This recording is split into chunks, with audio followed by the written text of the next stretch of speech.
last week I came to the floor to debunk some of our Democratic colleagues' myths, disinformation, mistaken information about the work of Elon Musk and the Department of Government Efficiency.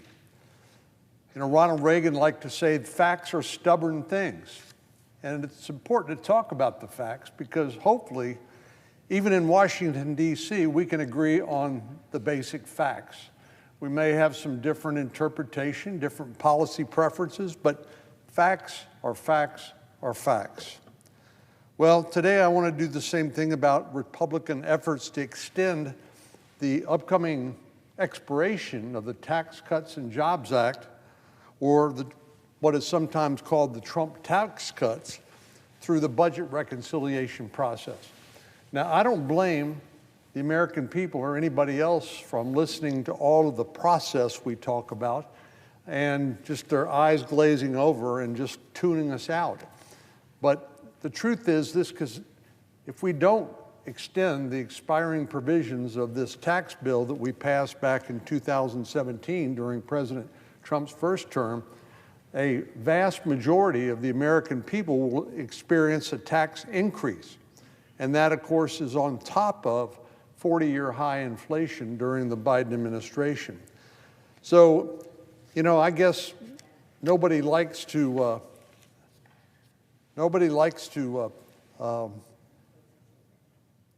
talk about taxes because on one hand, people say, well, that's, you know, people need to keep more of their hard-earned money.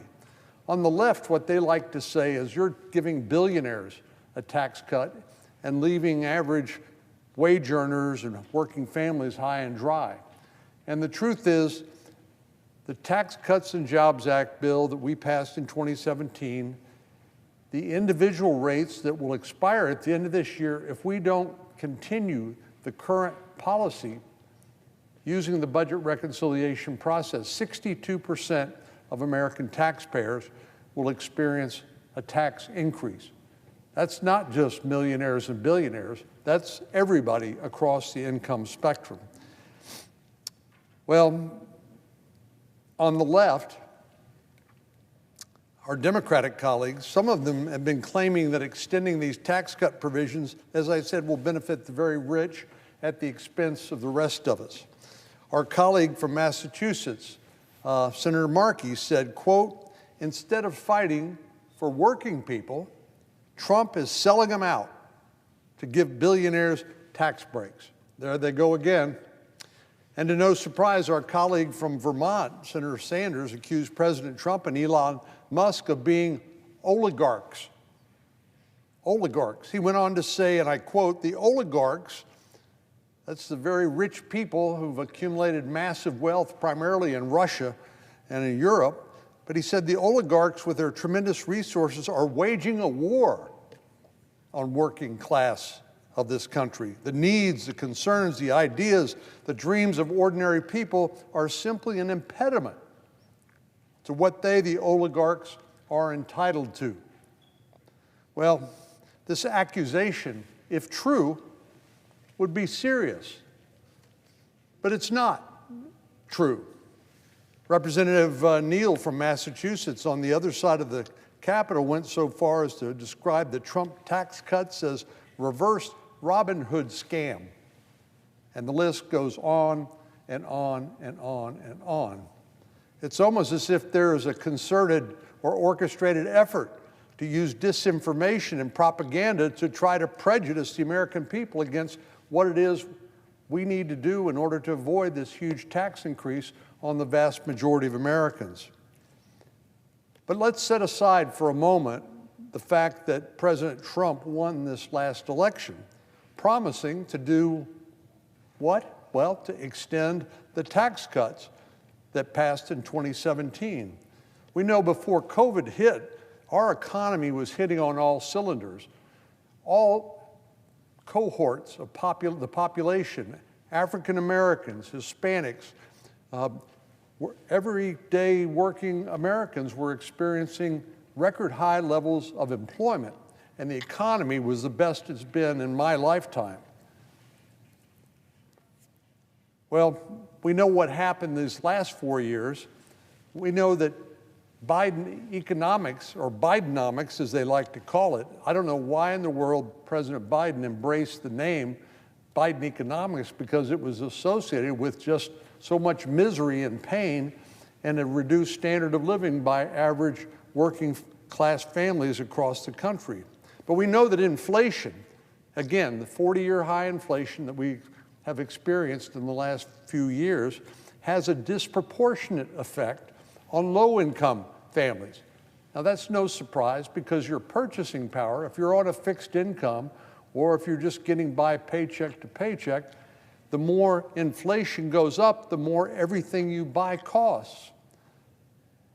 And households across the spectrum are affected. We've seen that with our own eyes, and in fact, I believe that was one of the reasons President Trump was reelected in 2024. Well, when you spend a higher percentage of your paycheck on necessities, you have less of a cushion as prices increase. It's just common sense. Now, to add insult to injury, what did our Democratic colleagues do when they were in the majority in response to this massive inflation, which was the direct result of their policies? Well, they poured gasoline on the fire of inflation by using reconciliation to pass something called the Inflation Reduction Act.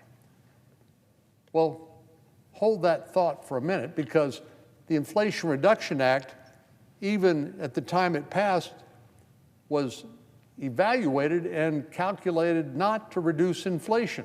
So again, this is deception, really, at the outset, claiming that this Inflation Reduction Act maybe would have a negative impact on inflation.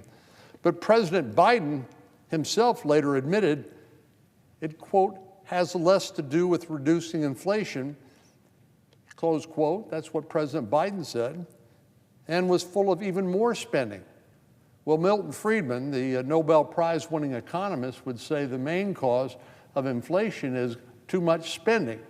You flood the economy with more dollars, and naturally, the price of everything tends to go up. And you don't need a PhD economist like Dr. Larry Summers, who was probably the most prominent Democratic economist in our country, to tell anyone, and especially not the President of the United States, that the answer to runaway inflation is not more government spending. But that's exactly what the Inflation Reduction Act did. But that's not all. Not only did the Inflation Reduction Act do nothing for inflation, it actually did what Democrats have wrongly accused Republicans of doing. It benefited high earners at the expense of ordinary Americans. You don't have to take my word for it, just look at the data, look at the facts. By some estimates, the Inflation Reduction Act's electric vehicle and charging infrastructure provisions are projected to cost $180 billion over the next decade. The average cost of an electric vehicle is nearly $7,000 more than an internal combustion engine in 2023. So most working class families, rather than pay $7,000 more for an electric vehicle, assuming they wanted an electric vehicle, have opted for the lower price internal combustion engine. And so the ones that were taking advantage of the subsidy of $7,500 if you bought an EV were wealthy people by definition. So our Democratic colleagues, contrary to their propaganda and misinformation, have been the ones that have providing your hard-earned dollars to subsidize wealthy people to buy luxury items like an electric vehicle. Households that earn more than $200,000 reportedly represent 42.6% of electric vehicle sales. So people who make more than $200,000 a year, that's 42.6% of electric vehicle sales, while those earning between $100,000 and $200,000 represented 32.9%. So If anything deserves to be called reverse Robin Hood, it would be Democrats' Inflation Reduction Act. Given the inflationary and regressive policies that the Democrats promoted during the last 4 years, it's ironic, and maybe even you would say laughable, to hear them accuse Republicans of being disconnected from everyday Americans.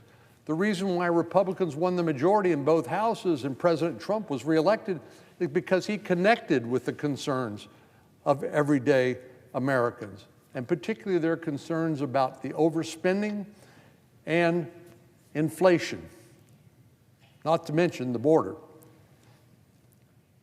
So our Democratic colleagues really don't have legs to stand on when it comes to the facts. Failing to extend the Trump tax cuts would mean, this is according to the Wall Street Journal, that 62% of Americans would see a tax increase in 2026.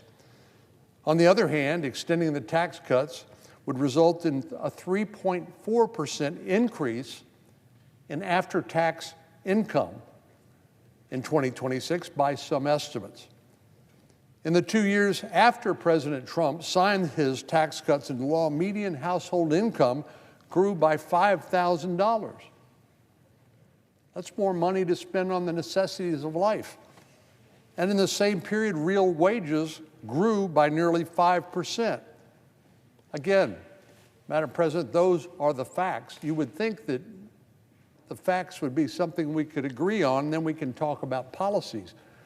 But unfortunately, our Democratic colleagues seem to gloss right over those facts while making wild accusations, which frankly are way off the mark.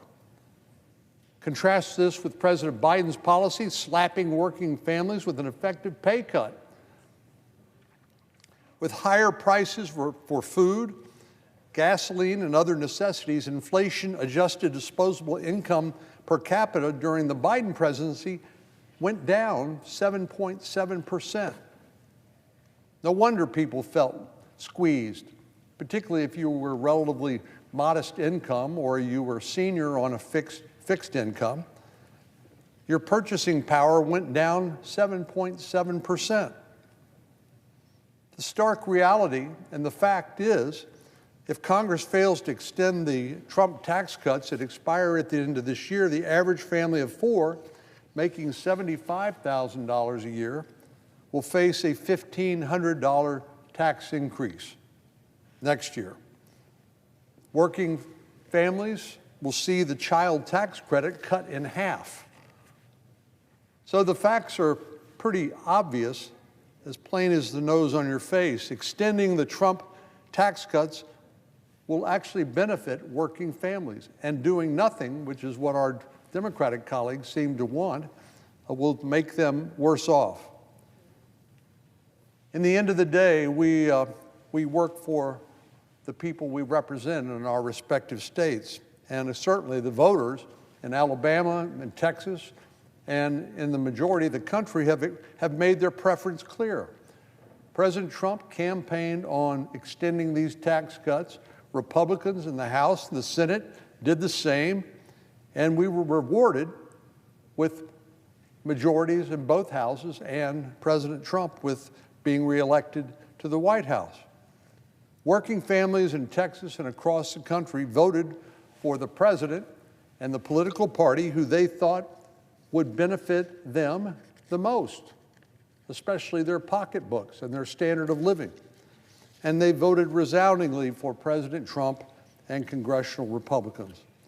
So it's simply not true to say that Republicans are somehow out of touch with the voters that gave us the majority in both houses and President Trump reelected to the White House. I know our Democratic colleagues are angry. They don't like being in the minority. It's not a lot of fun, but there's a reason, and they still haven't learned that the policies they promoted and that they sold to the American people were rejected on November the 5th. So sometimes, as Ronald Reagan liked to say, again, facts are stubborn things. So I would invite our colleagues across the aisle to look at the facts and maybe look in the mirror and say, what we were doing didn't work out so well, so maybe we ought to work with Republicans to change our policies. The American people simply cannot afford a tax increase on top of 40-year high inflation. I look forward to working with my Republican colleagues in the House and the Senate to deliver by extending the Trump tax cuts and to make life better for working families in Texas and across the country. And I would invite our Democratic colleagues to join us if they will. I'm not sure they're there yet. They're still pretty angry. They're still pretty upset. They're still, what do they call it? They call it the resistance. They are the party of the resistance. Well, right now they're resisting what's best for the American people, and that's a bad place to be. Madam President, I yield the floor, and I would note the absence of a quorum. The clerk will call the roll. Ms. Alston-Brooks.